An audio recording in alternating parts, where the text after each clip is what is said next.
Preferred Company. It's about home health care. Preferred's a friend you can depend on. Home health care with feeling. We're a part of the family, the way it ought to be. I preferred home health care. You're in Preferred Company. Here is your radio host, Joel Markell, president and founder of Preferred Home Healthcare and Nursing Services, and co-host Marianne Levy. Do you like pineapple?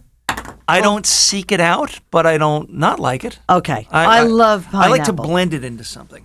Okay, like a pina colada. Or a smoothie or something where it's not the dominant theme. Oh, see, I love the dominant theme. It cut me open a fresh pineapple, and it's so hard because I really don't know what to look for, but I love fresh pineapple. Okay. I'll even buy it sometimes where they already core it. Core it, and it's sitting inside the plastic container with the juice, and you just bring it out. Okay. Well, anyway, the U.S. Food and Drug Administration has approved the sales of a genetically modified pineapple. All right. Now, when you think about it, things that make you go, okay. All right. They are bright pink. Now, this sounds sort of like I'm not going to eat anything genetically modified, but the neon fruit has been in development for over 10 years. Okay. By major produce companies like Dole and Del Monte. So, we got two names out there. It's not just like Joe Schmo on the corner saying, here's a pink pineapple. The pink hue is actually created using lycopene, the same pigment that makes tomatoes red. So, okay. All right. So I'm assuming, I always thought tomatoes were red to begin with. Okay. But they add something to make them red? I know I've seen a tomato grow. It starts off green, yellow, green, and then it turns into a red. Mm-hmm. But they're injecting it with lycopene to make it red? Okay. I couldn't really see my grandmother going out in the garden and inject something into her tomatoes. That I can't see. No. All right. But anyway, the new rose pineapples are said to be even sweeter than the yellow ones. So be on the lookout, listener friends, for the rose Did they say pineapple. how soon these are going to come to market? It says here, coming to a grocery store near you. That's all it says. Pink pineapples. Pink pineapples? Pink pineapple. Have you ever had cotton candy grapes? I just did. Oh my God, they're so good. Tasty little rascals. Different. They're like firm, and you bite into them, and they're like this, and they taste like cotton candy. Yes, they do. How about a grapple? Have not. Okay, that's an apple crossed with a grape. It makes sense, I guess so. They're expensive. For bet. like 4, they come in the plastic package, all nicely neat. For 4 of them, they're like $5.50. What do they look like? Like apples. Just like apples, but they taste like grapes. They got that taste of grape in there. And then there's ones that taste like pears. So what's the purpose of that then? Just to give a If I different want an taste apple, I in want an an apple. apple. If I want a grape, I want a grape. If you want an apple, there's different type apples too. Like I can't stand Macintosh. Why is that? It's too mushy for me. Okay. Macintosh apples, I do not I don't really like. know the difference. Well, the color, I know right? from, It's not a red apple, it's like right? yellowish green, yes. red. Okay, then I do. A Okay. little rounder, more squattier. Different taste, you say? Oh yeah, big different taste. Like how? It's mushier. It's. But no, that's the I texture. can't give you the taste. I don't know. I just don't like it. Doesn't taste like an apple? No, it doesn't taste. I get the mushiness. Like I like other apples. I can't even give you the names of them. But now, thanks to the little signs in the produce, it tells you. Or I have my trusty phone where I Google the name of the apple to find out what it's best used for and how it's. I like a little Well, what do they sweet, say about- snappy, and sour. What do they say about the Macintosh? About the Macintosh, what it tastes like? well, no, what I mean, it's- that's your original apple. That's it. Macintosh apple. I think that's good for like applesauces and things like that. Apple Or somebody pies. you get mad at. I just don't like them. We'd like to welcome Michelle Riklan to Preferred Company. Good morning, Michelle. You're here with David and Marianne. Hi, good morning. Good morning. How are you today? I am okay. Okay. I'm up and it's sunny and that's a good thing. All right, well, let me ask you, where are you calling from? I am actually calling from Fire Island in Long Island. Okay. Well, do you have the heat? I'm sorry? The heat, is it very hot there today? It is hot. I'm not from. Well, I actually am from here, but I live in New Jersey. But I am on vacation, so I'm calling you from the beach house. Very nice. All right. Now, Michelle, you are a speaker, an entertaining, charismatic speaker, author, outplacement advisor, executive resume writer, and career coach. Did I get them all in there? Yeah, you made me sound pretty good. No, you sound very good. Course. And you're with us today. For what reason? Tell our listener friends what you are going to tell, why you are here. So one of the things that, we need to address for today's workforce is workers over 50 who may be unskilled, looking to get into the workforce and not really sure how to do so and how to get started, and what are some of the ways that they can do that. What are different ways that you can help individuals in this situation? Well, generally, when people, particularly women that are, let's say, they've taken a long time off for raising a family, and they're not really sure how to get started. There are lots of different things that they can do. Anyone who's actually been out of the workforce for a while and is over 50. There are lots and lots of resources today for people of this age and with the situation. So one of the things that we do is we do work with people to kind of assess what their talents are, and to uncover some of the skills that they may not even realize that they have. We work with people that they're just not sure. They're not sure, or they don't really know that they have skills that they have been using over the years that are very transferable if we package them properly. So one of the things that I do is I work with individuals to kind of uncover that, and then put things together so that we can market it and get all their, what I call, personal career marketing tools together, their LinkedIn profile, their resume, and then come up with a job search strategy. And that's what we do.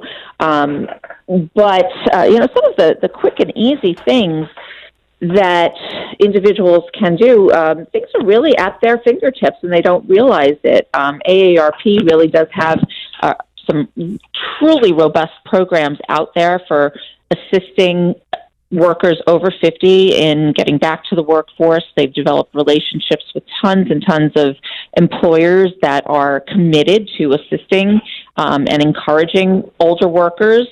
There's a program called the Employer Pledge Program. There's a program that's, Back to Work 50 Plus. And some of the things that they have done are created lots of different resources, so the person who is in the 50 plus program can figure out, well, what are some of the skills that I might need? Where do I go to get myself educated on this or that? And also with the employers, just getting commitment to assisting with workers that are 50 plus. I have a question. It's sure. All right. 50 plus, we're talking women now, or women and men, or mostly women? Women and men. Okay. Right now, there's a much larger percentage of women, because still generally the population that is returning to work or never worked are more likely to be women, just percentage wise, but certainly it's back to work 50 plus, and. Or it could even be that somebody is going into a second career. So I work with a lot of men that may have had a position such as they were in law enforcement or something along those lines where they've retired. Right. And now they're 55 or 50 and they're looking for a second career. And they say, I want to do something different. I just want to do something different. And I'm not really sure what that is, but I've got many, many years ahead of me. What do I do? All right, and how about companies? It seems like a lot of people say that they're shied away from because they're older. A lot of companies don't want that older person coming in for whatever reason. isn't that like, would there be age discrimination? Like if I was to go to a job and find, okay, well, we really don't want you. You don't meet our criteria because you're too old. I'm 59. They don't want to start me out. Is there an age discrimination there? Like, do they have to give you a reason they don't want you? Well, there definitely can be age discrimination. The bottom line is, if you're qualified for the job, you should have equal consideration. Okay. But does that mean that it doesn't happen? It certainly does. And then it's a matter of, well, how aggressive do you want to get about that? Do you want to take it further? Do you want to, litigate against somebody who could have been a potential employer because of age discrimination for, hiring practices? And then the bottom line is this. While that you may be in the right, do you really want to work for a company? That's what I was just going to say. After they dissed me, I'd be like, well, why would I want to work for you anyway if you don't want me? Why would I want to be somewhere where you don't want me? It just seems like there are companies now, and they go in the opposite direction. Companies now seem to be getting rid of people that have been with them so long so they don't have to pay out a pension or whatever it is, and then take someone young that's not as qualified and not have to pay them as much. That's an age-old phenomenon, unfortunately. It is, and it's it's just sad that we do. And with the times the way they are now, a lot of people do need the extra money. Maybe whether a family member got sick and they've got extra medical bills, or their status is just so that the husband never brought in enough, or they went through the savings, or like you said, divorce or something like that. Women have to get back out in the workforce at some point for whatever reason. Absolutely.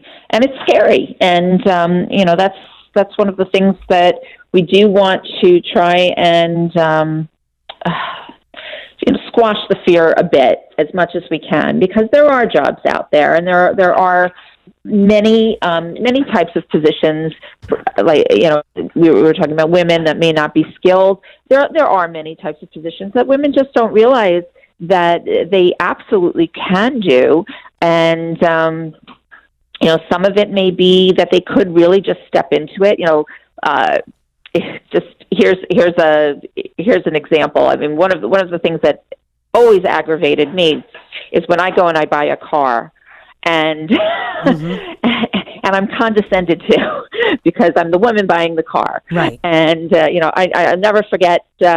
I went in to buy years and years ago buying my minivan, and the salesperson says to me, "Oh, aren't you so excited about your new car?" And I'm looking at him, and I'm like, "It's a minivan." What is there?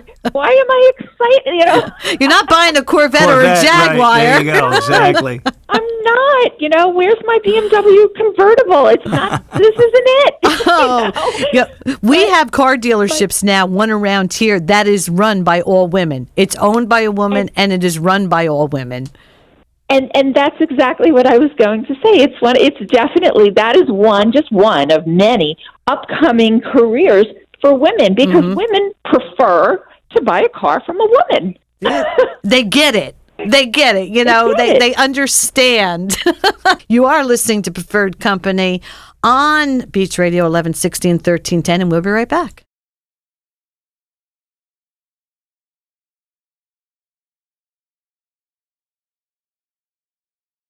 Back to Preferred Company with your hosts, Joel Markell and Marianne Levy. I preferred home health care. You're in Preferred Company. All right, now you have a couple of books out. Do you have a most recent one? I have my most recent is 101 Great Ways to Compete in Today's Job Market. Okay. I am actually working on a new project right now.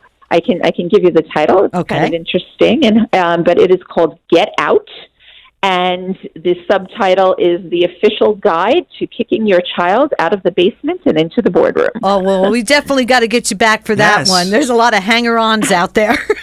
Absolutely. And one thing I see on here that you've put that you help individuals with the social media, the LinkedIn, where somebody who's into the workforce maybe hadn't set something like this up or is brand new to it, that you're helping using that as an opportunity for getting somebody a job opportunity or make it look appealing for employers to see it to attract them to their company. Absolutely. So LinkedIn is something I do a lot of speaking on and a lot of training, and I do work with individuals to develop their LinkedIn profile and their online presence. LinkedIn today is just as important as the resume. It's either the first or it's the second touch point that an employer has of a potential applicant. And it's really, if one of my presentations is, if you're not on LinkedIn, you don't exist. And it's absolutely true, because if somebody is looking for a potential employee, it's one of the first places that they're going. Over 90% of employers use it. Really? So you're thinking you need a new resume, and it's like, if you don't have your LinkedIn together and it's not appealing for the employer to look at. It's like a resume? Because I'm not on there, obviously. I've been doing this 20 years, so I really... Oh, no, we got to fix that. Really? There you go. See, I never knew this. You're telling me something new, and I've been doing this, like I said, for 20 years now, and I always think, okay, well, I'm just here. I need a LinkedIn. Yeah. Also a great way to network with potential employers, and employers are looking at an individual's LinkedIn profile too. Really? Yeah. Right, because what happens is, when an employer gets a resume, the next thing that they do is they look them up on LinkedIn. Or if someone is looking for somebody, they find them on LinkedIn, and then they ask for the resume. Mm-hmm. So like I said, it's either the first touch point or the second touch point. But LinkedIn is not just about job search. It's about putting yourself out there so you can be found for multiple opportunities, not just for a new job, and for creating a space where you can, actually claim that space as the expert that you are. So I use LinkedIn for many different things, for networking, for business development. I push out a lot of information on, career information, so articles. So I'm always top of mind with people, when they are looking for somebody like me, whether it's for a speaking engagement or for media, whatever it might be, because I'm constantly putting myself in front of people, and that's really, what one of the biggest advantages of LinkedIn is. So if you are somebody, let's say that you're somebody in financial services and you're continually pushing out industry information, well, when somebody might be looking for something, they say, I read an article by so-and-so that was really interesting, and they might feel that that's somebody they want to network or someone they just want to touch in with, or maybe when they have something that person might fit as a potential job opportunity, they'll give them a call and they'll say, hey, I've read several of your articles, and I'm really interested in talking to you about an opportunity. Are you open? And they may say, I'm happy to talk. Or they may say, no, I'm not, but I'd be happy to refer you to somebody. So it's all, it all works. Can I tell you something? Yeah. As you were talking, I just signed into LinkedIn. There it is. Well, it's so important. I just signed up. But how great is that? You're looking for a job. You have your resume out there. Well, I'm not looking for a job. No, but I'm just saying, say somebody's looking for a job. They have the resumes out there to different companies. Yeah. A company may find you on LinkedIn. Absolutely. Yeah. That is what happens, because like I said, over 90% employers, hiring managers, recruitment firms, executive search, et cetera, that's their go-to. Well, it's that simple, listener friends. I'm telling you, it's that simple. As Michelle was talking, I signed up with Rikland. Now I'm out there, and if somebody wants to get in contact with me, they'll email me and say, "Hey, Mayor, welcome," or whatever. Exactly. Right. Yep. So and then one of the things that I do is I help people to develop that profile so that you really do maximize the opportunity of being found. Well, I was just thinking, this is funny. I do. I love Marilyn Monroe, Michelle. Okay, so I do too. Well, this morning a listener friend called up, and it was his birthday. So he asked me, would I sing "Happy Birthday" to him? And I said, do you want me or do you want Marilyn? And I said, he goes, no, you. I want you. Why would I want Marilyn? I couldn't get my voice out. Marilyn was coming through. So now maybe someone on LinkedIn would have heard me, and they said, wow, she does a great Marilyn Monroe. We need her. You never know. I am laughing. I am laughing because I actually did exactly that for a friend's birthday last year. Did you really? I recorded it with the music and oh my God, I love her. And I did my Marilyn Monroe birthday impression. Well, you have to watch, okay? If you're a Marilyn Monroe fan, like I even named one of my dogs, my white dog, Norma Jean. And Norma Jean, everyone thinks it's Norma Jean Baker. She was born Norma Jean Mortensen. This is how much I know about her. Go onto Reel's channel, Reelz, okay? Everything you want to know about Marilyn Monroe from the day she was born until the day after she died. You have to watch it, Michelle. If you love her as much as I do. Definitely. But this is great. Now, how can our listener friends get in touch with you? Facebook, website, phone number, all those good stuff. LinkedIn? Okay. So the trickiest part of getting in touch with me is my last name because people spell it incorrectly, but it's Riklan. So that's Riklan. So my company is Riklan Resources. So it's riklanresources.com, Riklan resources.com. Michelle at riklanresources.com. And my LinkedIn, all you have to do is type in my name. I'm 2 L's, Michelle with 2 L's. Riklan, and I will pop up right there when you Google me on LinkedIn. And I have an 800 number, so it's 800-540-3609. And be happy to hear from people, that would like some assistance. All right. Now, when that next book comes out about kicking the kids out of the basement, you have to come back with us. Now, I got to ask you a question, okay? All right. Would you want to do your Marilyn impersonation of Happy Birthday right now? Wow. Oh, no. No? We ask every guest who comes on to sing a song. Because she said she did that for a friend. I would like to hear her version of Happy Birthday from Marilyn. Oh, no. It's not going to sound good. All right. If you really don't want to, that's okay. But, nobody here is judging.